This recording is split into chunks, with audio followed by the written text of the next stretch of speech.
أول واجب على الإنسان معرفة الإله باستيقان.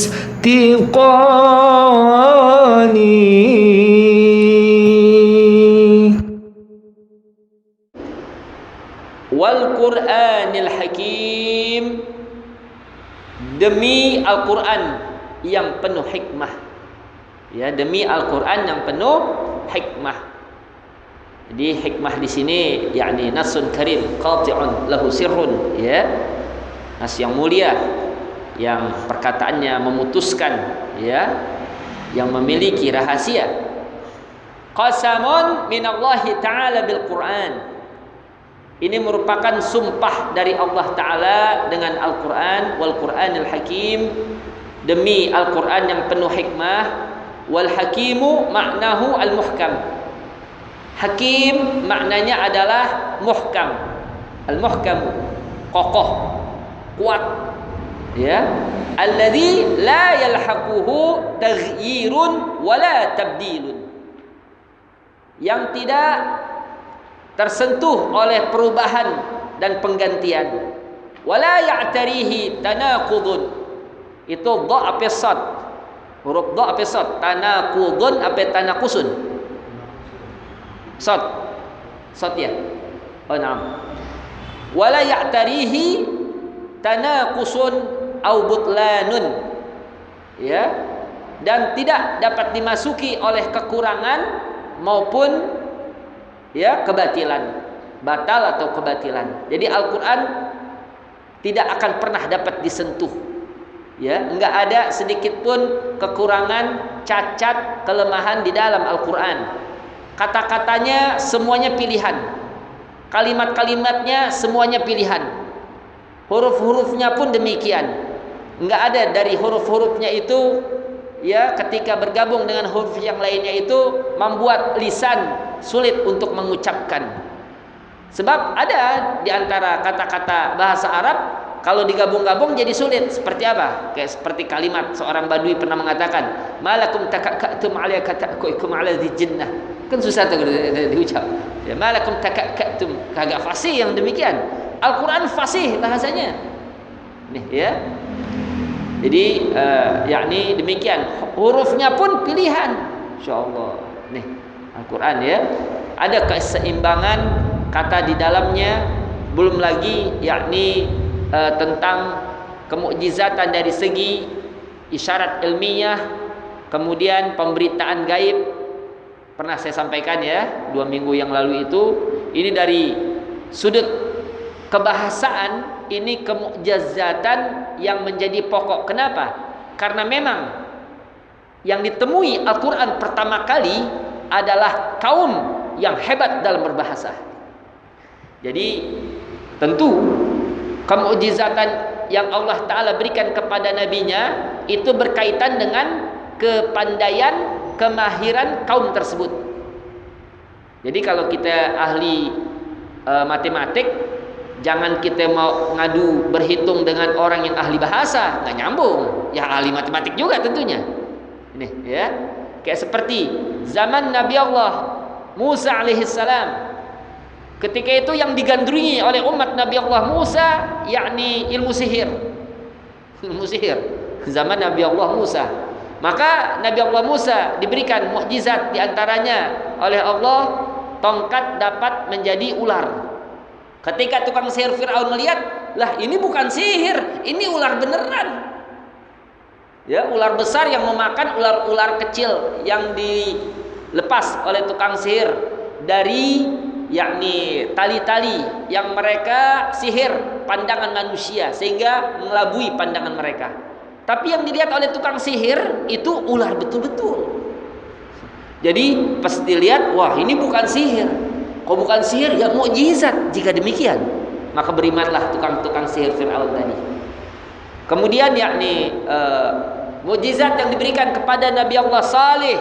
Ya, Nabi Allah Saleh ini diutus kepada kaum Tsamud. Kaum Samud ini mereka sangat pandai mengukir, ahli pahat. Jangankan kayu, batu diukir, gunung batu jadi tempat tinggal, luar biasa, indah. Kalau udah kena ngukir persis dengan aslinya. Ini ahli pahat nih, kaum Samud. Kuat-kuat, besar-besar, ya. Allah berikan mukjizat kepada Nabi Allah Salih, unta yang keluar dari gunung batu. Kalau mereka, ya, itu batu diukir seakan-akan hidup. Ini unta yang keluar dari gunung batu hidup beneran. Masya Allah. Kalau dia kan seakan-akan hidup, ini untanya hidup beneran. Ya, tapi emang dasar, ya, kekafiran telah menutupi hati kaum Samud, ya tak pula mereka mau beriman. Kendali pun mukjizat telah diperlihatkan. Kemudian yakni kehebatan yang digandrungi oleh kaum Nabi Allah Isa apa? Kedokteran. Hebat dalam masalah pengobatan kaum Nabi Allah Isa alaihissalam. Maka Nabi Allah Isa di antara mukjizat yang Allah berikan dapat menghidupkan orang mati. Subhanallah. Sampai sekarang ada dokter yang bisa menghidupin orang mati? Gak ada, nyerah. Tabib-tabib zaman Nabi Allah Isa nyerah. Wow, penyakit masih bisa diobatin, kalau mati mana ada obatnya. Inilah hadirin ya. Zaman Nabi Muhammad SAW yang sangat digandrungi adalah bahasa. Ya. Jadi yakni kemarin saya sampaikan, jangankan dalam keadaan yakni fokus, sadar seseorang dari mereka, dalam keadaan spontanitas, kalimat yang keluar dari lisan mereka pun masih bersanjak. Ada seorang gadis umur 14 tahun, dalam satu kitab ini saya baca, terpleset. Kalau yakni anak kita kalau terpleset, copot begitu paling. Nah, yakni mereka ketika terpleset, yang keluar dari lisan mereka, ya abati adrik faha, qad galibani fuha, la taqata bi fiha. Belakangnya ha semua tuh. Domir semua belakangnya. Habis gitu pakai asmaul khamsah lagi. Fu fi fa. Ya fu, fam. Ya, kalau mimnya hilang jadi baca fu fa fi. Tergantung amil ya. Kalau dia dalam keadaan marfu, fu. Dalam keadaan jar atau nasab, fi. Ya, nasab fa, jar fi. Hadirin ya. Ya abati adrik faha. Qad ghalabani fuha. La taqata bi fiha. Bersanjak tuh. Nyusunnya kan susah tuh. Ini spontanitas keluarnya begitu. Ya, antum simak Magalah Sayyidina Ali. Kita nggak ngerti, tapi indah. Nggak ngerti aja indah didengar. Ya man ada, thumma atada, thumma qtaraf, thumma ra'wa, thumma intaha, thumma ataraf. Abshir bikau lillahi fi ayatihi iyantahu yughfar lahum ma qad salaf. Spontanitas ini. Subhanallah. Ini orang Arab zaman dulu seperti itu. Ya sekarang udah banyak bahasa mereka ini sudah sangat bercampur dengan bahasa-bahasa luar Arab, non Arab ya. Kalau dulu bahasanya masih asli luar biasa, hebat. Sampai-sampai ahlinya mereka dalam berbahasa, bersyair, onta yang sedang lemah, lemes, capek karena jalan jauh dibacain syair, kabur lagi secepat-cepatnya. Sampai pingsan tuh onta. Itu dalam Ihya Ulumuddin disebut seperti demikian. Luar biasa ya. Nah, jadi inilah. Jadi hebat. Maka kehebatan mereka dalam berbahasa ya sampai-sampai yakni ada satu pasar, pasar Ukas. Ya, di masa tertentu mereka berkumpul untuk tanding syair. Tanding syair. Yang menang syairnya nanti ditempel, digantung di tembok Ka'bah. Ini pada masa jahiliyah, di tembok Ka'bah. Nah, saat Al-Quran turun, bungkam mereka semua. Diam bisu mereka semua. Kenapa? Mereka tahu Yasin lah, huruf hijaiyah. Itu huruf dalam bahasa kami. Bahasa kami bahasa Arab. Bahasa Arab itu terdiri dari huruf hijaiyah. Wal Qur'anil Hakim, itu bahasa Arab. Tapi kok mengapa kami tidak dapat menandingi keindahan Al-Qur'an, kedalaman makna Al-Qur'an? Subhanallah. Ya. Bahkan nabi palsu dari mereka, dari orang Arab dulu ada orang kafir, ya, ngaku-ngaku nabi, namanya Musailamah Al-Kadzab. Musailamah Al-Kadzab. Dia pengen niru-niru Al-Qur'an. Dia pengen niru-niru Al-Qur'an di antara surah yang dibuat niru, yakni surah Al-Fil. Kalau Al-Fil luar biasa. Alam taro kaifa fa'ala rabbuka bi ashabil fil? Alam yaj'al kaidahum fi tadlil? Warsala alaihim tayran ababil tarmihim bihijaratin min sijil faja'alahum ka'asfin ma'kul. Jangan il lagi terakhirnya, karena Al-Quran bukan syair, bukan gurindam, bukan puisi. Terserah Allah mau bikin, ya, berubah kek enggak kek ini. Hadirin sekalian, ya. Musailamah apa dibuat? Surah Fil juga. Ya, Quran palsu dibuat apa? Al-Fil, ma huwal fil, khurtumuhu tawil. Gajah. Apakah itu gajah? Gajah adalah hewan yang belalainya panjang. Kagak enak. Coba tadi surah Al-Fil di Al-Quran. Apakah kalian tidak memperhatikan bagaimana Tuhan kalian telah bertindak terhadap tentara bergajah? Syarat dengan informasi sejarah. Luar biasa.